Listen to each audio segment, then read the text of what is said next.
Dominicano. Hoy es enero 30, miércoles del año 2002, y les traemos otra edición de su programa Agenda Nacional, que les llega por este multimedio de Teleradio América, Canal 45 UHF y Canal 45 de varios sistemas de cable en el área metropolitana, y desde luego a través de Radio HZ, Podcasting Nacional, y que se transmite de lunes a viernes de 11 a 12 meridiano y se retransmite todas las noches de 12 a 1 de la madrugada por esta misma emisora. Les habla el Leopoldo Espaillat Nanita, y para llevar adelante el programa contamos como siempre con la ayuda y colaboración de nuestro amigo el licenciado Roger Orlando Piña. Buenos días, Roger. Buenos días, muy buenos días, Leopoldo. Buenos días. Tenemos temas previo de entrada. El discurso del presidente Bush. Tiene varias facetas el discurso, pero lo que más nos preocupa es que aquí en este reportaje que saca el Washington Post, ¿no? Aquí se ve el titular que Bush señala o marca 3 estados evil, sería 3 países, ¿no? 3 países malvados. Malvados. Estos son los próximos blancos. Pero sí, está diciendo a Irán, a Irak y a Norcorea, que son los ejes de la maldad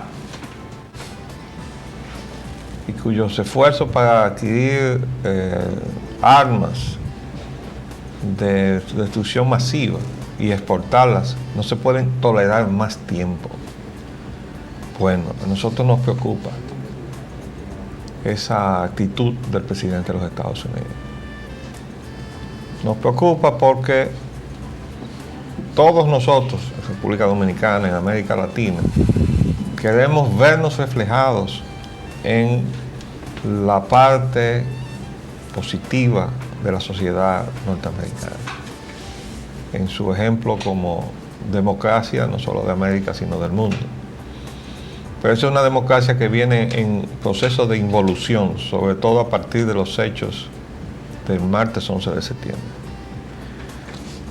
En estos días, el marco de referencia de esto que acaba de suceder, o de este discurso, esta intervención del presidente Bush, ha sido el enfrentamiento de un sector de su gabinete encabezado por el secretario de Estado, Colin Powell, y otro sector de su gabinete encabezado por el secretario de Defensa, el señor Rumsfeld. El señor Powell, ex general retirado, o sea, general retirado del ejército de los Estados Unidos, y fue el jefe de Estado Mayor General Conjunto de las Fuerzas Armadas de los Estados Unidos. Es, sin embargo, la persona que lleva la tónica de moderación, mientras que el señor Rumsfeld lleva la tónica guerrerista. En el más reciente enfrentamiento se trataba precisamente de la condición de los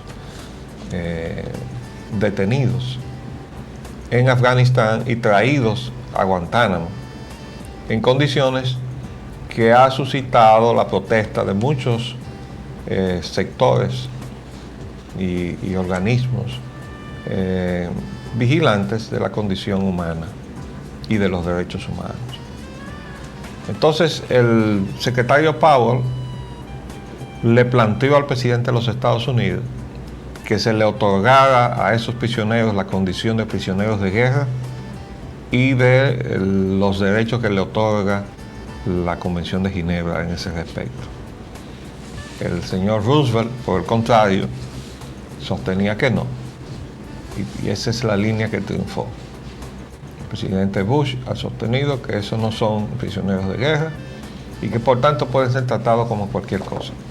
Resulta ser, sin embargo, que fue el presidente de Estados Unidos quien dijo que Estados Unidos iba a la guerra y que iba a declararle la guerra a todos los estados que albergaran la organización terrorista. En este caso, la responsable de los atentados del World Trade Center y del Pentágono.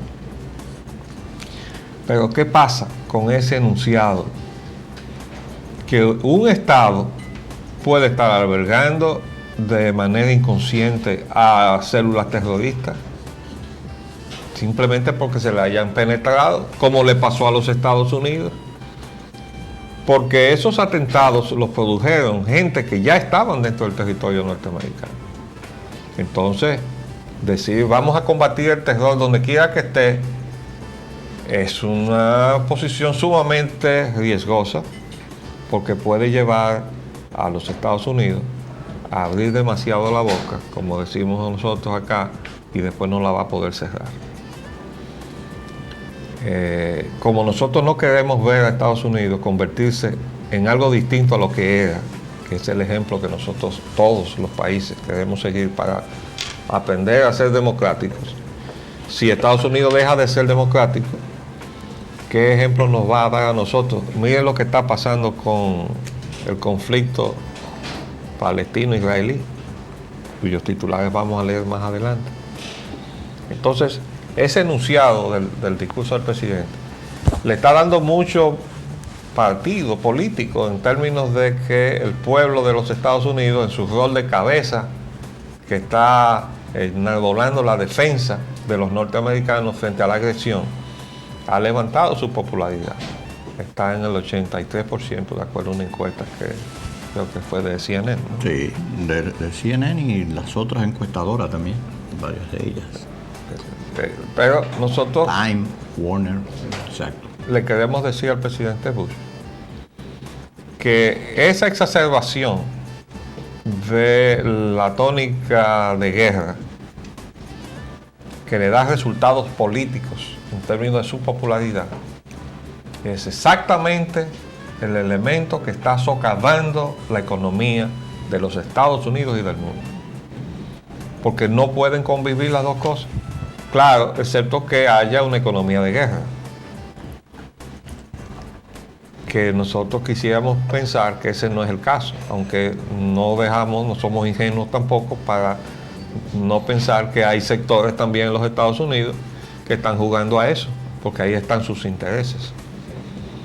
Entonces eso es un terreno sumamente peligroso, pero está Estados Unidos empantanado en la medida en que el presidente esté embarcado en una tónica de guerra, incluso diciéndole al país que puede ser agredido, y al mismo tiempo con una economía estancada que desea que se reactive y se normalice.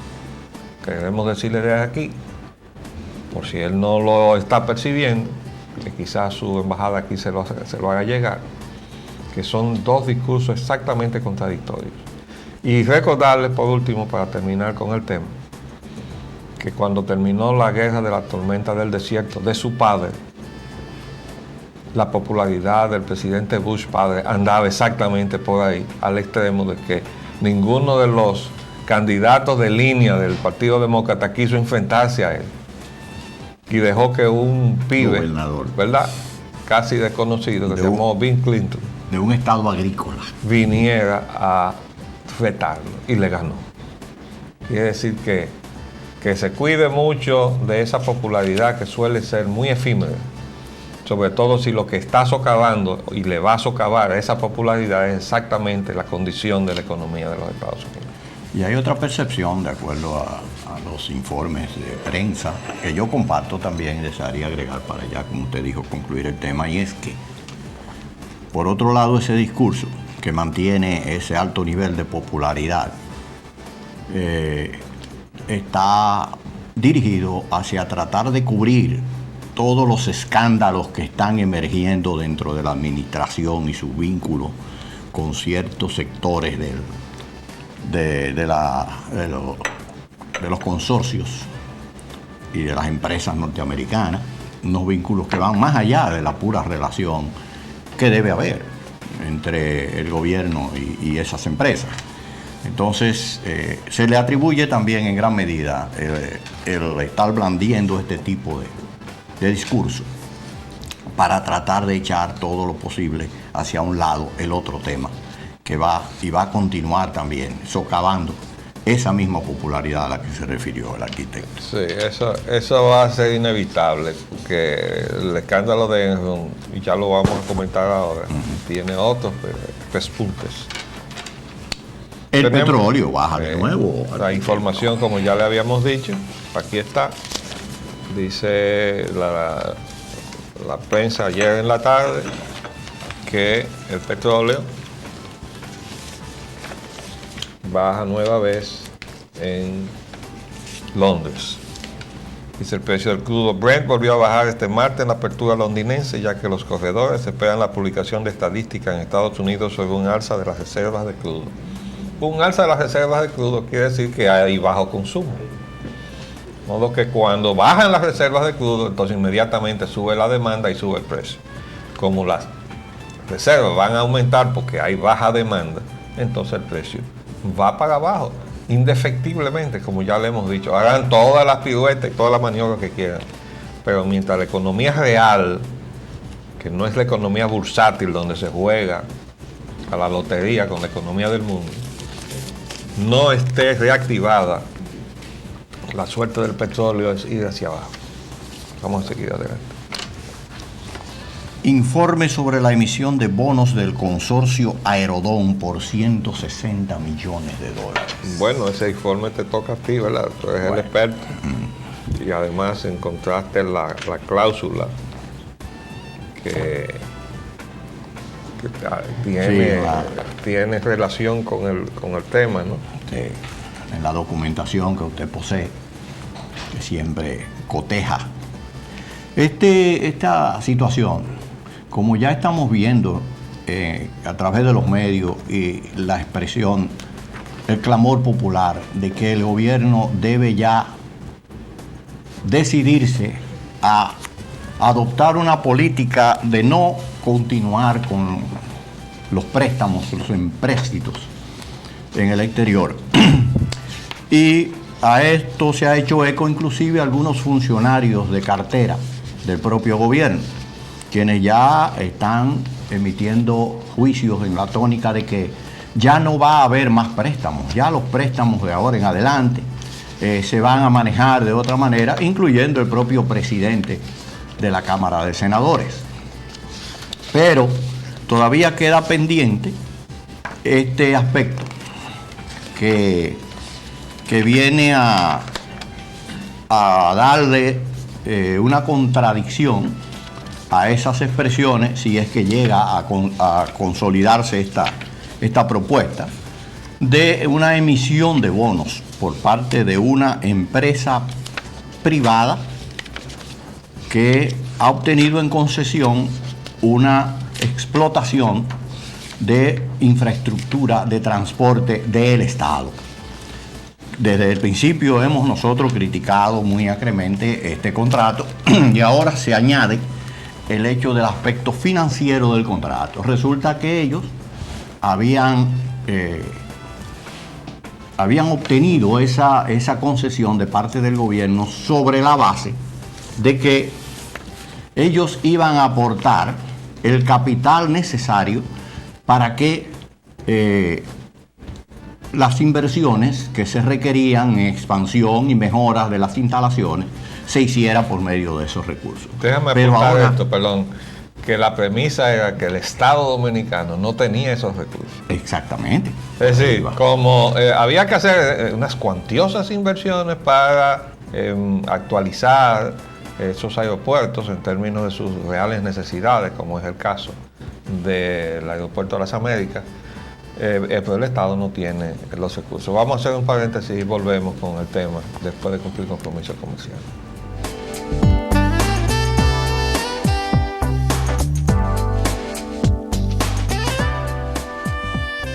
Volvemos sobre el tema, Roger. Estábamos señalando que el argumento sofístico de todo esto que se estaba haciendo es: hay que hacer enormes inversiones y el Estado no tiene los recursos y se va a quitar de encima esa enorme carga que significa buscar esos recursos, porque estos señores van a venir con sus recursos y van a hacer las aportaciones necesarias.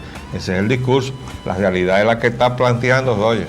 Y la realidad, de hecho, era en ese momento que eso era una falsía, como acaba de apuntar el arquitecto. Los aeropuertos estaban ingresando en el momento en que se concertó este dichoso acuerdo, este dichoso contrato, cerca de 3.000 millones de pesos al año a la corporación aeroportuaria que es dirigida por el Departamento Aeroportuario. Y esto lo puedo decir con toda propiedad porque ellos mismos hacen alusión en este contrato a la estructura tarifaria que yo estructuré desde años anteriores, desde 1978 en el gobierno de don Antonio Guzmán, ayudado por el arquitecto de Payana Anita, aquí presente ambos, para que precisamente los aeropuertos fueran económicamente autosuficientes y proyectaran reservas necesarias para ejecutar las ampliaciones que se requirieran y que deberían realizarse. Entonces, sobre estas vacías... Perdón, hay otro detalle interesante, y es que el contrato no contiene la base para hacer esa negociación bursátil, sino un adendum, es decir, un anexo que llegó después. Y está firmado por el señor Diandino Peña, ese mismo que está ahora mismo detenido por otra cosa. Este dichoso contrato que vino a concertarse a toda prisa en el gobierno de Leonel Fernández, ya al entregar el poder. Y este contrato consigna, sí, de hecho, que la arrendataria, que es Aerodón Siglo XXI, puede realizar este tipo de transacciones, pero este tipo de transacciones choca con el interés nacional y hasta con la Constitución. ¿Cómo le podemos permitir a una entidad que ha hecho un arrendamiento de unas instalaciones del Estado Dominicano, que en base a esas instalaciones y a su operación económica, vaya a los mercados internacionales a colocar bonos, que es una deuda que el Estado va a asumir, directa o indirectamente va a ser el responsable de esa deuda? Y que entonces ellos depositen todos estos 160 millones de dólares sobre los hombros y de la deuda acumulada que el país ya tiene y de la que ya está cansado, para que también los dominicanos paguen lo que ellos están usufructuando y los beneficios que están remesando hacia España y hacia todos los que se benefician con la operación, los bolsillos de los que se benefician con la operación de este dichoso contrato. Vamos a ponerlo también en otros términos, Roger. Ellos necesitan ese dinero que no tienen o por lo menos no quieren invertir en la República Dominicana. Y entonces, ¿por qué?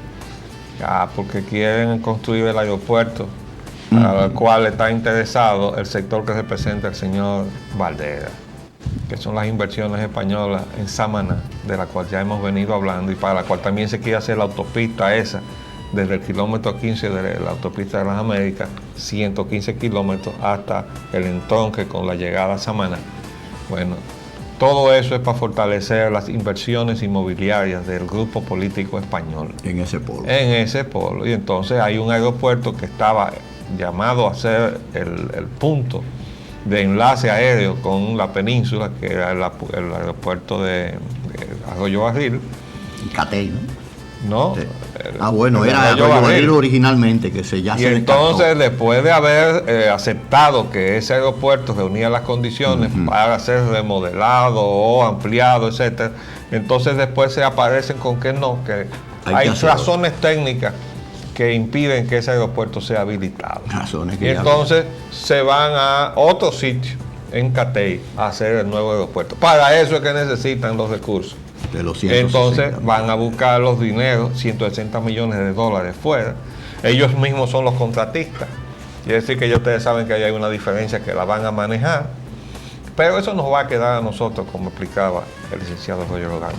Vamos a seguir adelante con los otros temas. La tasa de cambio de RD al dólar y viceversa. Bueno, precio del dólar sigue en alza. Esperan que baje con la medida del Banco Central, que cotiza al 17.60 y al 17.40. Está en ese entorno ahí. Banco Central cogió la jeringuilla y le inyectó 20 millones al mercado de divisas. Vamos a ver los efectos en los próximos 48 horas. Los efectos es que ese es el dinero que necesitaban la Codetel, según la denuncia que hizo el Litín, para sacar los dividendos que tenía que repatriar. Pero no solamente Codetel, ahí están las petroleras, las otras compañías de comunicaciones que no son Codetel, o sea, Codetel no está sola ya en el mercado de las comunicaciones. Y entonces toda esa gente a quienes se ha dejado entrar a saco en la economía dominicana necesita dólares para llevárselos, porque se le quitó el tope que establecía la ley 861 sobre inversión extranjera. Y entonces el Banco Central, que necesita apuntalar el peso con la disponibilidad de dólares, recurre al endeudamiento, y por eso fue que salieron a buscar 500 millones de dólares que no se sabe o no se sabía de antemano a dónde es que tenía que ir eso. Y hoy sale una información que dice en la parte económica que han asignado, aquí está, los bonos soberanos, asignan recursos de los bonos a programas donde no hay obras. O sea, una dependencia de la Presidencia de la República donde lo que hay son actividades de tipo administrativo y de servicio. Entonces eso lo que está diciendo es que no hay un concepto de lo que es el manejo de la economía, lo que es el manejo del presupuesto y lo que es el manejo de lo que es el Estado. Y explicábamos la contradicción de usted contraer un compromiso en dólares sobre el cual tiene que pagar una penalidad por cada uno de esos dólares que usted no usa y tener una enorme proporción del préstito o de los bonos de los 500 millones sin usar, porque todavía no se sabían que iban a usar y todavía no se le ha dicho al país, se ha dicho al país. No categóricamente. Se están filtrando información, pero sin usar, cargando intereses. Mientras está sin usar ese balance. Pero es que es una penalidad, porque le tienen el dinero amarrado ahí, y como tienen ahí guardado, mire, esto es de la República Dominicana, la República Dominicana tiene que pagar como si lo estuviera usando. Ellos solamente hablan de los intereses que están devengando. Y la culpa de que eso esté pagado ahí es primero porque no se sabía para qué usarlo, sino para resolverle los problemas al Banco Central. Y en segundo lugar, bueno, pues sencillamente porque no están consignados los fondos de contrapartida en el presupuesto. ¿Y de quién es la culpa de eso? Pues del propio gobierno y del secretario técnico de la presidencia. Vamos a ver. Fraude en los combustibles. Ahí sí viene usted a batear de duro. Bueno, entonces... Titular de Finanzas revela cometen fraudes en ventas de combustible. Hoy, ¿cuántas veces no ha dicho? Bueno, el arquitecto Espallana ahorita. Yo me he cansado.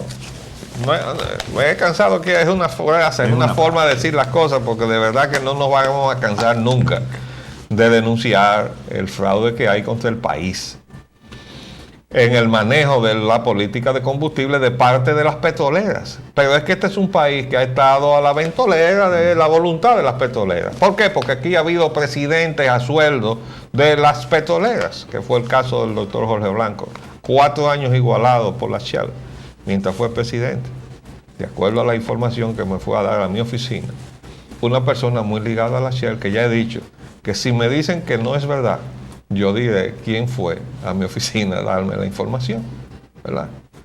Además se puede demostrar, no hay que hacer una auditoría de todos los desembolsos de Shell, para que establezcamos si pagaron o no, directa o indirectamente, los servicios de esa persona que en aquel momento desempeñaba nada menos que las funciones de presidente de la República.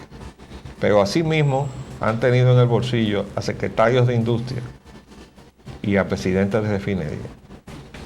A mucha honra me cabe decir que, de acuerdo a lo que me dijo una persona que conversó con sectores de la propia Shell, le dijeron: al único que no hemos podido controlar es a Paulín Espaillat. Y así ha sido. Entonces, ahora resulta que se destapa el lío. Lo destapa Fernando Álvarez Bogán. Y dice que la enorme cantidad de fraudes contra los consumidores de combustible, hay que fiscalizar ese mercado que mueve 36.000 millones anualmente en el país. Entonces, está hablando de la necesidad de una acción conjunta, personal de la Secretaría de Finanzas, la Dirección de Aduanas, la Dirección de Normas y Sistema de Calidad Higienor de la Secretaría de Industria y Comercio, que es la que funge como Secretaría de Energía. Es una secretaría muy recargada, porque tiene muchas cosas encima. Entonces dice aquí: la labor de este organismo se centrará en neutralizar los fraudes de que son víctimas los consumidores de los derivados del petróleo, tanto en la calidad, cantidad y en el precio final del producto. Todo eso lleva también el que cuando usted va a un surtidor, a usted le están entregando un combustible que no reúne las condiciones técnicas, y que por tanto le va a obligar a consumir más. El rendimiento de su vehículo se reduce porque le están entregando un combustible que no reúne las condiciones técnicas de densidad o de octanaje. Entonces dice aquí que se hace perjuicio al consumidor y se practica de distintas maneras. Denunció que, por ejemplo, en el país se estaría vendiendo un gas licuado de petróleo que no tiene las proporciones de 70% de propano y 30% de butano establecido en los controles de calidad internacionales. Eso lo denunció hasta Ramón Alburquerque, siendo presidente del Senado de la República. Cuando hemos ido a hacer los chequeos spot, nos encontramos que hay 85-15, o sea, 85% y 15% en lugar de 70-30. Lo que significa 250 millones de dólares en cada buque que se le cobran directamente al consumidor, porque hay un combustible que es más caro y el otro que es más barato. En la medida en que uno tiene más poder calorífico y el otro tiene menos. Y si usted altera la mezcla, usted altera el costo del resultado de la mezcla. Pero lo cobra como si estuviera bien, ¿eh? El funcionario dijo que otra forma de fraude es cuando el consumidor se presenta a una estación de expendio de combustible y se le despacha un producto sin los componentes de octanaje que se supone que compra. Yo le quiero decir que una de las obligaciones que tiene el Estado frente a las estaciones de gasolina y las compañías que expenden combustible es que deben ponerse en cada una de los surtidores, frente a cada una de las mangueras que despacha los distintos tipos de combustible, el octanaje de ese combustible. Porque muchas veces el que va a despacharle, el bombero, le dice a usted, ¿qué usted quiere? ¿Quiere de la buena? Con lo que quiere decir que la otra no es buena, que es mala, ¿no? O le dice a uno, ¿qué usted quiere? La que, no, usted quiere de la que sin plomo, queriendo decir que la otra tiene plomo. Ya ninguna de las dos tiene plomo, pero eso se usa para alterar la actitud del consumidor frente a el tipo de combustible que va a utilizar. Vamos a hacer un paréntesis para cumplir compromisos comerciales.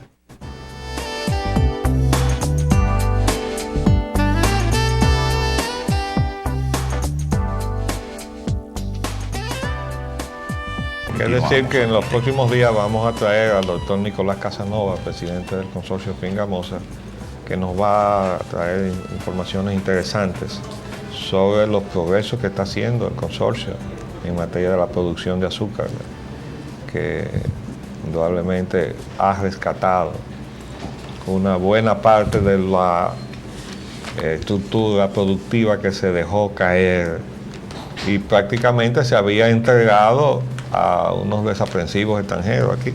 De la forma que se entregan las cosas. Mira otra de las cosas que dijo Álvaro Bogara, entonces ya hablando del asunto de la moneda, eso es criticando a Andy Navarro. Dice que advirtió igualmente a todos los agentes monetarios del sector empresarial no jugarse con la moneda dominicana formulando vaticinios como el que el dólar se disparará por encima de 18.40 pesos. Eso es tontería, dijo. Pero oigan lo que dice ahí mismo él, ¿eh? La moneda dominicana tiene, a la luz del mundo, para ser competitiva, que irse deslizando. Y eso no es una devaluación. Claro, en conformidad con la diferencia de inflación entre Estados Unidos y la nuestra. Dijo. Pero no es la diferencia en inflación. Ese es el modelo de economía de servicios que nos pone a competir nuestra pobreza contra la pobreza mexicana, la pobreza centroamericana, o la pobreza del lejano oriente hasta Bangladesh, ¿verdad? Competimos nuestra miseria, nuestro salario miserioso contra el salario miserioso de Bangladesh. Entonces ese es el asunto, es el modelo. Nosotros insistimos que es el modelo. ¿Qué más tenemos? Pero con respecto a las revelaciones que él hizo de la calidad del combustible, usted... Yo estoy de acuerdo, está diciendo algo que es cierto y que un 85 y un 15. Todo un 70, eso es verdad, 30. pero eso no se detiene ahí. No. Porque es que le han sacado dinero al Estado por vía de los subsidios que han ido a pagar al bolsillo de los intermediarios, tanto en el gas licuado de petróleo como también en los otros combustibles. Y ya he dicho que en el año 2000, en el año de la entrega de poder del PLD al gobierno de Hipólito Mejía, la liquidación del impuesto de combustible en aquella época por resolución de Industria y Comercio no pasó de unos 900 millones, de acuerdo con el discurso del presidente Mejía, al darle cuenta a la nación recién tomado, después de la toma de posesión, después de instalado el gobierno.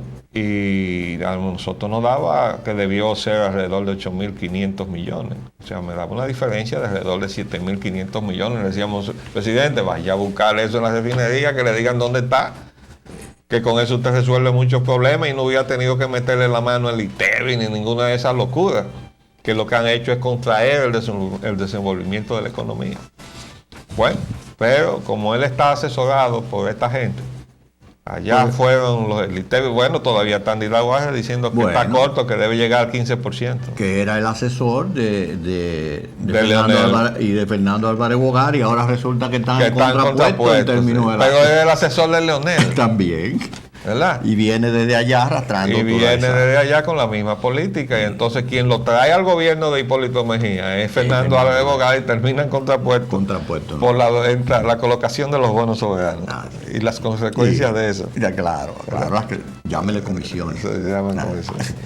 Buscan solución a los fletes marítimos. Eso ha sido un tremendo problema, una pesadilla, pero muy particularmente para este país en todo el Caribe. Y estamos penalizados comparativamente, por ejemplo, con Puerto Rico. Usted puede mandar de un puerto de Estados Unidos, de la costa este, a Puerto Rico, una mercancía por una fracción de lo que le cuesta mandarla a la República Dominicana. Y estamos a la misma distancia. Así encarecen los productos, termina el producto al precio del consumidor, mucho más caro siempre a la República Dominicana. Y lo mismo en gran medida sucede en el flete aéreo, en el transporte aéreo. No es que las tarifas desde Nueva York y desde Miami hacia San Juan sean las mismas que las que vienen a Santo Domingo. Si ustedes quieren, busquen los diarios, los anuncios de las empresas aéreas, particularmente American Airlines. Seguimos. Vamos a ver, los aquí bonos soberanos asignan recursos de los bonos a programas donde no hay obras de administrativos y de servicios. Sí, aquí esta información, esa primicia la trae Diario Libre, ¿no? Y se asignan bonos a programas administrativos y de servicios. El programa manejará el 27.4% de los bonos. Bueno, estas son informaciones que ha obtenido la prensa, pero yo no he visto que haya salido una publicación oficial. No, hasta ahora parece haber cierta resistencia a hacerla, en términos de esos detalles. Lo que pasa, recuerda, Roger, que aquí se llegó a practicar durante un tiempo las resoluciones de industria y comercio clandestinas, secretas. Es decir, dice el Código Civil que ninguna disposición es válida legalmente si no se publica oficialmente en una prensa nacional, en un periódico de circulación nacional o en la Gaceta Oficial. No vale, y menos si son de orden público. Bueno, pues nada, un secretario de Industria y Comercio decidió que para que los que estábamos dándole seguimiento a todo este proceso no supiéramos lo que se estaba haciendo, entonces las resoluciones no se publicaban y entonces se enviaban por fax fragmentadas. Por ejemplo, la parte de la resolución que fijaba precios que concernía a las distribuidoras, o sea, las grandes empresas extranjeras, se le mandaba esa parte.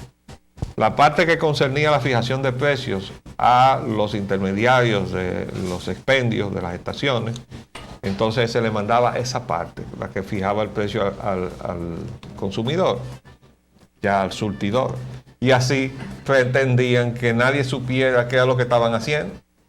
Y durante mucho tiempo esa práctica se mantuvo, resoluciones clandestinas. Y nosotros reclamando, publiquen las resoluciones. Bueno, pero como aquí el Estado de Derecho está pegado también como el peso dominicano, agarrado de la brocha. Bueno, pues ahora resulta que de acuerdo con estas publicaciones que se están logrando, que se están colando información a la prensa, uno se entera que hay un 27.4% de los recursos de los bonos, que son 500 millones de dólares menos la comisión. O sea, no va a venir todo acá. No, probablemente que no. Entonces lo va a manejar ese programa que no tiene obras. Entonces, por eso es que no se publica. porque todavía no han logrado ajustar la cuenta. Y además porque la publicación obviamente va a poner en evidencia cuánto no entró al país por la colocación de esos bonos, es decir, cuánto fue la comisión. Parece que todo eso lo están tratando de dar en una forma cosmética, ¿no? Exactamente. Y a los temas de interés ahora, internacionales, Estados Unidos, la crisis Enron y Arthur Andersen. Esa sí es una crisis. Bueno, ¿tú sabes cuál es la dimensión peor de esa crisis? Hay un titular que lo retrata, que es el que concierne, dice hoy el Listín Diario, caso Enron causa un revuelo, eso es el revuelo de Tony Blair. No, sino que existe ahora mismo una duda en el mercado con relación a los efectos que va a tener el caso Enron. Es decir, la gente ahora está poniendo dudas. Es decir, está desconfiando de las empresas que están en el mercado. Del sistema de bursátil, el sistema bursátil que maneja sus inversiones. Dice aquí, Wall Street cae muy lógico bajo el efecto Enron. Está haciendo metástasis. Sí. Y entonces, aquí está diciendo que el Wall Street cayó con fuerza el martes debido a una desconfianza sobre las prácticas contables de las empresas tras el escándalo de la quebrada Enron. ¿Cuánto fue que cayó? Y dice, a mucha gente que resultó muy afectada por Enron, le aterroriza que esto pudiera suceder 2 veces, comentó David Memot, jefe de operaciones de Morgan Stanley. Y por ahí va desglosando todo lo que han caído los distintos valores. Ahora, ¿cuál es el problema? Bueno, de las empresas que van y se cotizan en las bolsas, en el caso de Estados Unidos, la bolsa de New York, tienen que presentar trimestralmente sus estados contables. Y eso es un indicador que se supone hasta ahora fiable para que los inversionistas digan, bueno, esa empresa va bien, o hay una coyuntura que me permite comprar ahora que tiene un precio menor y cuando suba, porque hay cierta expectativa de que suba, entonces yo me voy a ganar tanto. Y ese es el juego de la bolsa. Se basa en esos estados contables trimestrales, que a su vez están auditados por empresas como la Arthur Andersen. Y certificados. Certificados por esas auditorías de las empresas auditoras como la Andersen, que son varias. ¿Qué ha pasado? Que el desastre de la Enron ha puesto en evidencia que la Enron ha cometido incluso delitos y además ha apañado números falsos, de romper documentos hasta mentir. Todo eso va a pagar a muchísimos tribunales distintos, porque hay como 4 o 5 delitos diferentes que están siendo perseguidos. Pero todo eso tiene un efecto peor. La gente está preguntándose, bueno, entonces, ¿y quién me dice a mí que las demás compañías no están mintiendo y no están falseando? Y que además las auditoras no le están apañando sus mentiras. ¿Y cómo yo voy a invertir mi dinero en eso? Y ahí es donde retuerce la puerca el rabo. De ahí es que la SEC ahora va a instaurar una unidad de fiscalización de la contabilidad de los estados que se presenten a la bolsa. Vamos a ver si eso va a ser también eficiente y efectivo en restaurar la confianza al público de jugar en la bolsa, porque ya hemos dicho que nosotros particularmente tenemos la percepción de que hay un conflicto inherente y estructural entre el juego de la bolsa y la economía real, incluso en perjuicio de la economía real de los Estados Unidos. Es decir, pusimos el caso dramático de aquellas inundaciones donde se habían perdido hasta vidas, comunidades enteras sepultadas bajo el agua, se habían perdido cosechas, reses, de todo, y se aparece un especulador de Wall Street sentado entonces en su oficina ¿Sabe Dios en qué piso? Diciendo que esas inundaciones vendrían en beneficio de la economía de Estados Unidos, porque las inversiones especulativas que se habían hecho en los commodities, que son ese tipo de inversión, de los productos que se habían perecido bajo los efectos de las inundaciones, iban a subirle valor por la escasez. Entonces yo decía, bueno, si tú puedes poner en la misma balanza todo el dolor y todas las pérdidas que ha representado esta tragedia con las ganancias de aquellos especuladores, entonces algo anda muy mal en la sociedad de los Estados Unidos y en la economía de los Estados Unidos. Cada vez que se sobrevalora el dólar, salen de competencia las industrias norteamericanas, que no pueden competir en su propio mercado con el producto importado, pues mucho menos pueden competir en los mercados internacionales, saliendo a buscar mercado con la competencia de las otras monedas o de los otros productos que vienen valorados en monedas que están subvaluadas frente al dólar, o que está el dólar sobrevaluado frente a esa moneda. Entonces, todo eso son realidades de ese gran montaje que se ha hecho de la economía mundial, que ahora están socavándolo con todo esto que se está poniendo en evidencia, ¿no? Pero a esta medida de la SEC que le mencioné, se opone la industria de la contabilidad en los Estados Unidos, porque ellos no quieren ser regulados. La desregularización es que ha traído en gran medida todas estas formas en que se han manifestado los fraudes que se está haciendo al No, y que todo esto se está haciendo a base de ocultación. Ocultación. ¿Verdad? Vamos a leer el próximo titular. Dice, Congreso de Estados Unidos. Congreso de Estados Unidos pondera enjuiciar a Bush. Congreso de Estados Unidos podría iniciar juicio a Casa Blanca por el caso de la Enron. Bueno, ¿por qué? Bueno, porque el señor Cheney dice, se niega a entregar nota de las conversaciones sobre política energética. ¿Usted sabe qué pasó? Que la Enron prácticamente marcó el paso del programa energético del presidente Bush. Y se ve que ahí había previsiones que no se han convertido todavía en hechos, afortunadamente. Y ya le va a ser muy difícil.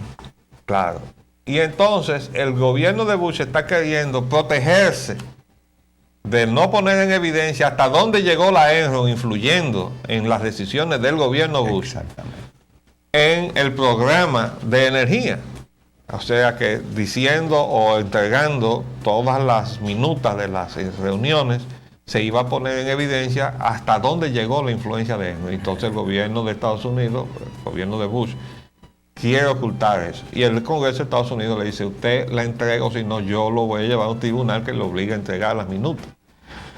Y el otro lado fue la declaración del vicepresidente Cheney, que todo el mundo sabe, por lo menos los que estamos enterados, que está también ligado a la industria petrolera, sobre todo aquella que estaba buscando que quitaran las restricciones de explotación de los llamados slopes en Alaska, ¿verdad? O sea, áreas protegidas por razones ecológicas, porque la compañía para la cual él trabajaba quería sacar petróleo en Alaska, ¿verdad?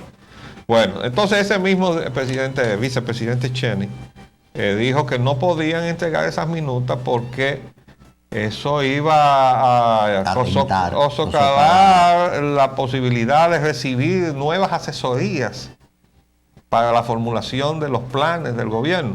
Lo que está diciendo que iba a socavar las contribuciones, porque la ENO lo que hicieron fue contribuir y además prostituir el gobierno de Bush y al Congreso también, porque esos señores repartieron dinero, no, pero le repartieron a todo el mundo. Sí, sí. Claro, que la cuantía hace la diferencia. También. El grado de compromiso está dado en la cuantía de la aportación. Sí. Y eso va a generar un escándalo en los Estados Unidos, de dimensiones todavía incalculables. La incapacidad de advertir. Cheney se niega a entregar las notas de las conversaciones sobre política energética que usted acaba de mencionar. La incapacidad de advertir quiere decir que los abogados no le advirtieron a ninguna de esta gente, señores, ustedes están transitando por un camino peligroso, ¿verdad? No sigan por ahí porque se van a ver en un problema.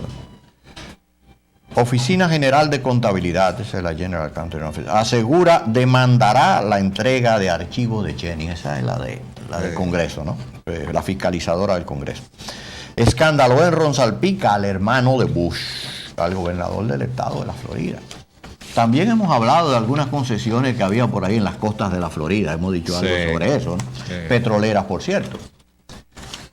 Las implicaciones para Bush y el Congreso son de las que usted acaba de ya mencionar. estos son titulares más viejos. Cheney no dará la lista a los empresarios. Documento de Enron enfrenta al Congreso con la Casa Blanca. El caso de Enron causa un revuelo en el gobierno de Tony Blair. Ese es otro lío. Señores, se nos acabó el tiempo, pero seguiremos con los efectos de todo esto. Porque tenemos que poner la atención a lo que está pasando ahora en el mundo por los efectos que eso definitivamente tendrá en las perspectivas de la economía dominicana.